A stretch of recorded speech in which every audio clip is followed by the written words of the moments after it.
People everywhere are starting to listen to him. He's going on French, British, Italian, Japanese television. This is the wide world of Weingarten. Welcome back, Wide World Weingarten, episode 6. It's Friday, just after noon. I'm recording. Let me pull up my notes real quick just so we're all on the same page. I'm still working on getting this out at the best time every day. I've been recording at night, by the way.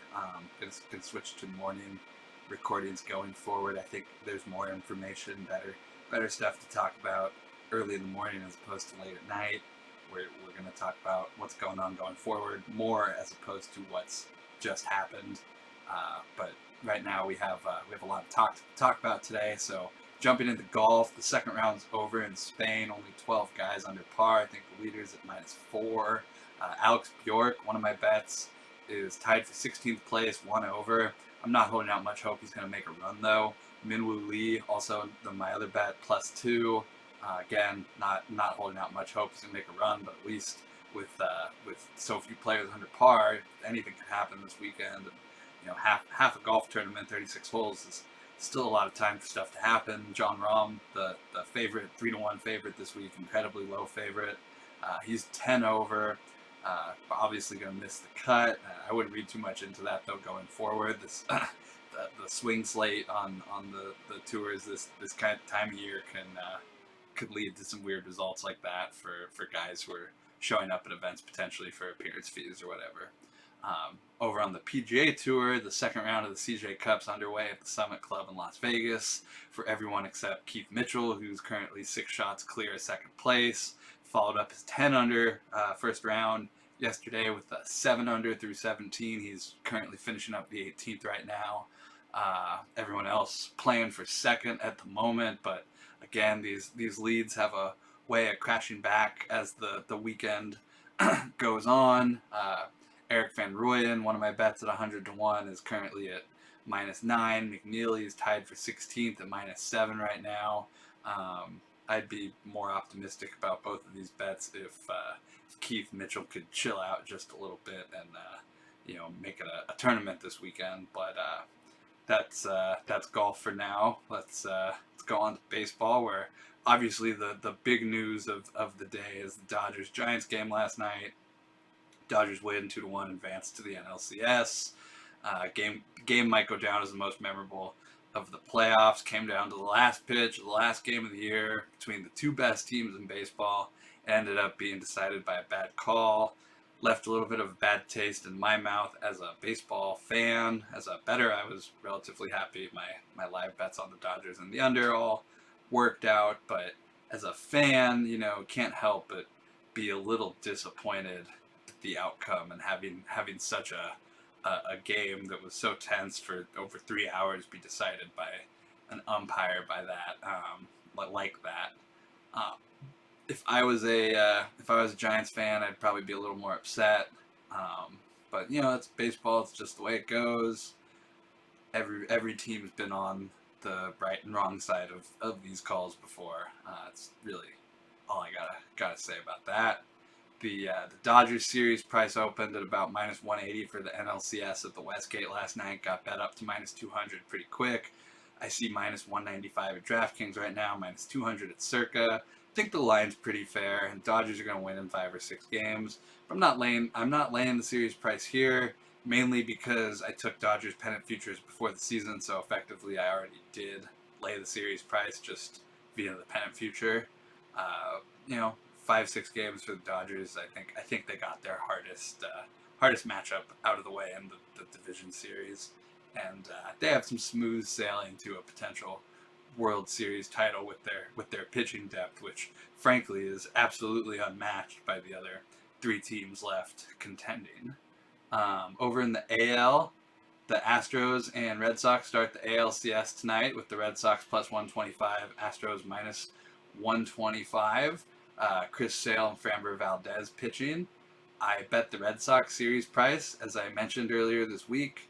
To no surprise, Lance McCullers has been left off the roster. That's going to hurt the Astros a slight bit. Framber Valdez, Jose Urquidy and rookie Luis Garcia are going to have to carry the load for the Astros starting rotation, and I just don't think that's going to win them a World Series, let alone get them to one. Christian Javier, Jared Odorizzi, and Zach Greinke available out of the bullpen. Relatively nice, but I could see this series just being a slow grind, and the Red Sox coming out in the end. Maybe 6, 7 games. The Astros definitely are going to fight. They have a very good offense, but the Red Sox are the better team here. I was happy to bet the series price plus 135, plus 130. I see it's dropped about 5 cents since then. I would not bet it here under 130. I'd probably just wait till after game one to assess the situation, as you know, I'm wrong frequently, so a game one loss by the Red Sox here would get you a better number and potentially change things, so I'd just wait at this point. Also, no first inning for me today, just because I haven't found a good price yet, not that I don't like it. These are all generally price plays as opposed to me liking or not liking a side. It's very much about the price. At minus 115, I do not like it. If it goes down a little bit more, I can get it at plus even money before game time. I will probably try to play it there at even money, but as of now, I got nothing. I have my eye on Eovaldi versus Luis Garcia in game 2. There's no lines widely available yet for game 2, but Red Sox plus 125 would be my play with the listed pitchers for tomorrow. And again, listed pitchers, I don't see any listed pitchers for Dodgers Braves for game 1 on Saturday, but I do see action lines for Dodgers minus 135, Braves plus 115, total of 8, juice to the over at DraftKings. Not rushing to lay that before I know the pitchers, but again, even money yes score is where I'd be looking for the first inning on that game tomorrow. Some disappointing baseball news. Unfortunately, it's not always good news.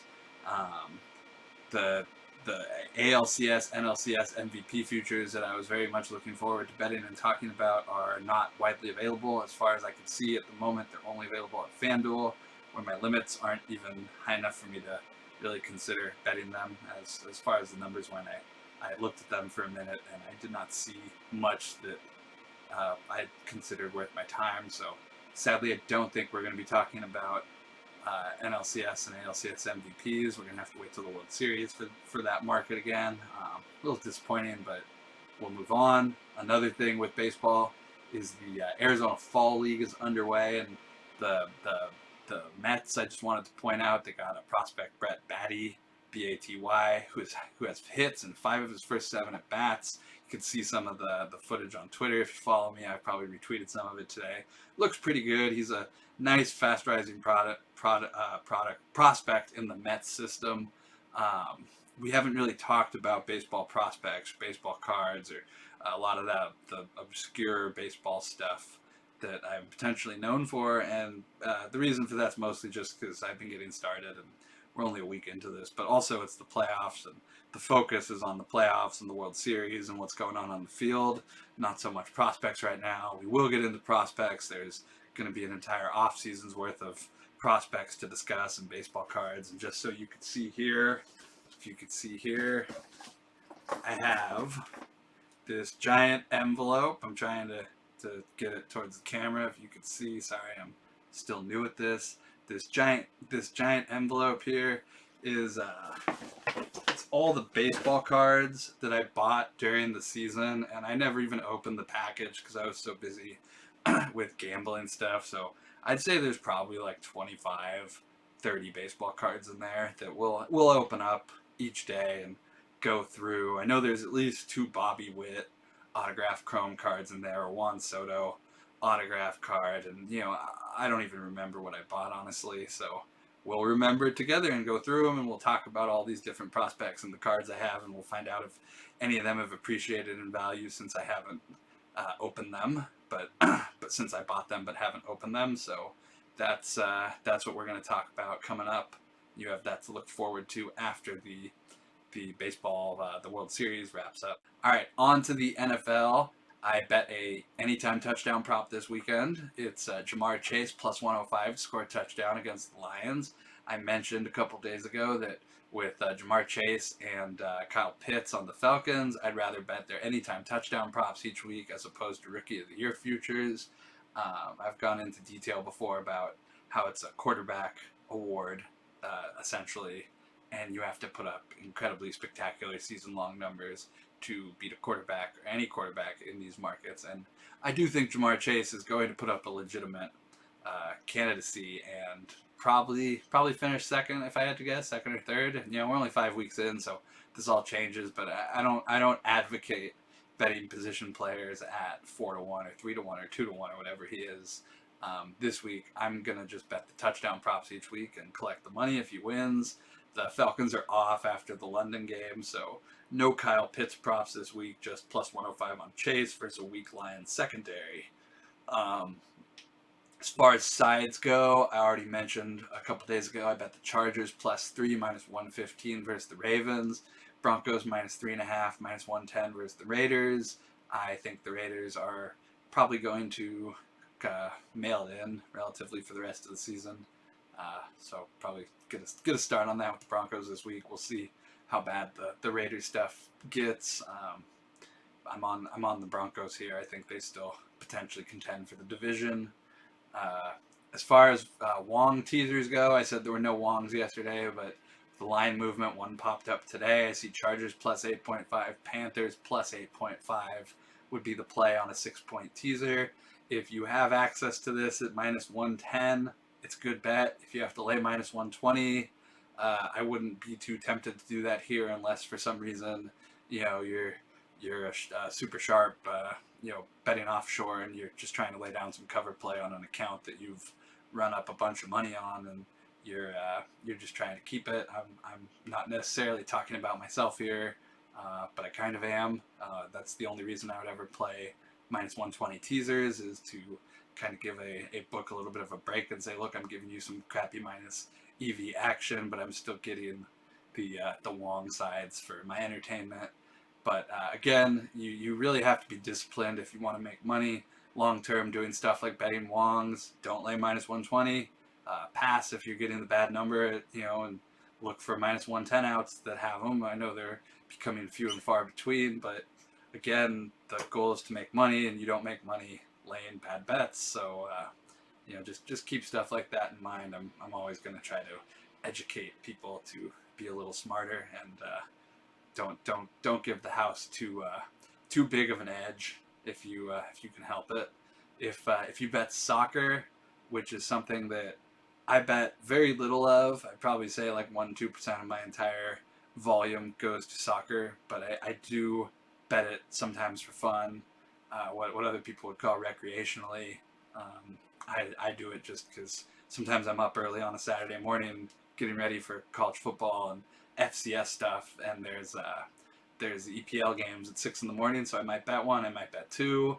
I don't bet them nearly the size I bet other stuff, but I do enjoy it. I follow the Brentford Bees because they have the gambling guy who owns them, Matt Benham, I think. I could be mixing them up because I always mix him and Tony Bloom up, but I believe it's Matt Benham's team. He's a gambler, professional gambler. He's put a lot of money into analytics, into running this team, sort of like a Moneyball sort of thing, but I don't personally like referring to things as Moneyball because Moneyball doesn't really work and hasn't won any championships, so I will probably refrain from making Moneyball comparisons if I can help it, but I bet Brentford +1 -115 versus Chelsea on Saturday morning. That'll probably be what I'm watching while I'm up waiting for FCS lines to open. I made a smaller bet on the Brentford money line at +530. If you get it over 5-1, it's a decent bet. But again, my knowledge of soccer is very limited, so don't yell at me if this loses. I'm not the best soccer bettor in the world. And I mentioned for college football, I haven't actually made any bets this week. The reason being the FCS lines don't open widely available to be able to get down decent sized money on Saturday morning, so I won't be betting anything until Saturday morning. But as far as the upper division, the FBS games go, the stuff everyone else watches, I do like Florida. I haven't bet it yet. Florida versus LSU at LSU. I know that the idea of laying double-digit points, I think it's currently minus 12 with Florida, but laying double-digit points against LSU at the Swamp is not necessarily something that would, jump off the page to people based on LSU's recent play in the national championship and whatnot. But I don't like Ed Orgeron as a head coach. I think he had he had everything go right in 2019 to win the national championship. He had Joe Burrow's transfer in. He had Jamar Chase and Justin Jefferson, both elite first-round wide receivers. Zach Moss at tight end, etc. Clyde Edwards-Helaire at running back. The defense had multiple first-round picks. I mean, I don't want to take much away from Ed Orgeron here, but any coach could have won with that level of talent at LSU that season. And it was a lot had to do with Joe Brady running that offense, not Coach O. I think at this point, it's really a matter of when, when they fire Ed Orgeron. And I'm not optimistic he's going to make it to the end of the season. I think a blowout loss to Florida might accelerate that. I think it's crazy that he's making $9 million a year, but that's a topic for another day. As is the Ed Orgeron narrative and his whole persona. I'll definitely get into that later, but I don't have a personal problem with him or anything. I just think his whole coaching persona is kind of fake and made up. And the idea of him running an SEC program like this is just kind of still crazy to me, even after winning a national championship. And you can see once you've taken away the elite talent and Joe Brady and everything that this is not a good team, and they're going to make a change sooner than later. So my money's on Florida this weekend. I'm just waiting. I'll probably wait closer to game time to make that bet. It's 9 a.m. Pacific tomorrow, so hopefully I can win that and get it out of my way early. Have the rest of my Saturday to get ready for NFL on Sunday and watch the Dodgers tomorrow night. So thank you for tuning in. If you have any questions, I'm Spreadopedia on Twitter, and I will answer them. Hopefully we'll be back Monday with more stuff and updates on all the NFL player races, the NFL MVP, Offensive Rookie of the Year, etc. And some updates on baseball, and we'll get into all sorts of fun stuff next week. Thank you for listening. I appreciate it, and it's always fun to be here talking about sports.